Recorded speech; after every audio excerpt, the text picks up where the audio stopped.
Good morning, Chargers. This is Austin and Will signing on for CTV, charging into action. Please stand for the Pledge of Allegiance and remain standing for a moment of silence.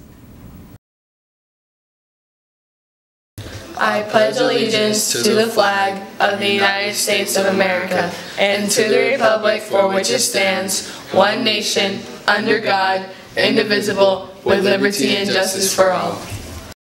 Popcorn Club will be selling popcorn today during first and second traditional lunch. Popcorn is $1 a bag.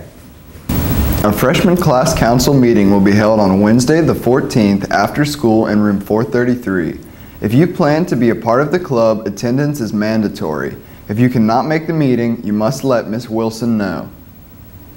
Pasos al Futuro will be held on Thursday, November 15th at 6 p.m. The presentation will be done in Spanish, covering free application federal student aid and other topics relating to college. If you haven't purchased your yearbook, there is still time. Go to yearbookordercenter.com and enter school code 10629 to see the yearbook purchase options, including ways to personalize your yearbook. There will be an instant decision day for the University of Tampa on November 15th. Interested seniors should see Ms. Meade in guidance for more information. Don't forget to follow at SCHSYBK on Instagram and Twitter. Like and subscribe to our channel. This is Will and Austin signing off for CTV. It's your news. Take charge. Please stay tuned for an exciting elective commercial.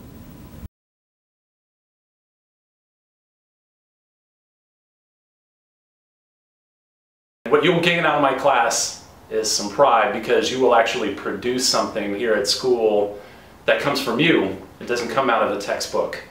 And I find that to be very enriching, and that's something that you can take pride in, that you are producing and not just consuming. No one ever leaves their mark in this world as a consumer. They leave it as a producer. The question is, what do you want to produce? It's what makes life enjoyable. It's the unpredictability. Think about how many classes you walk into and you already know what's going to happen. And I'm not saying that's a terrible thing, because you all need structure. But when you come into my class, it's unpredictable in who you write about, what you write about, why you write, and who you're writing for. And that's exciting. It's unpredictable, and that's real life. So why wouldn't you want to come to school and do something that is real?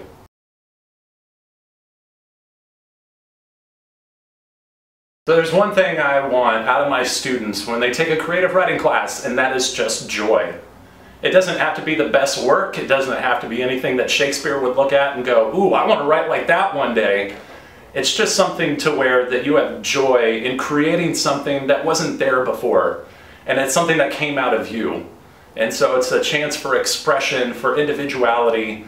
And I think the students that have taken my class have found joy in expressing themselves, the great things in life, the hard things in life, but being able to do it in a way that's, they can put it into their own words and use it as an outlet in a form of expression that's more than just the garbage that you read on Twitter or Snapchat or Facebook. It's something that's more meaningful, and it's not something that can be captured in 140 characters. I feel like just because like the diversity of like all we talk about, or just like the various stuff we learn, or like what he teaches, or just like what we learn and how we do things, it just enhances the class like way more than it would just any other like English class. I've learned a lot about Shakespeare, sonnets, iambic pentameter.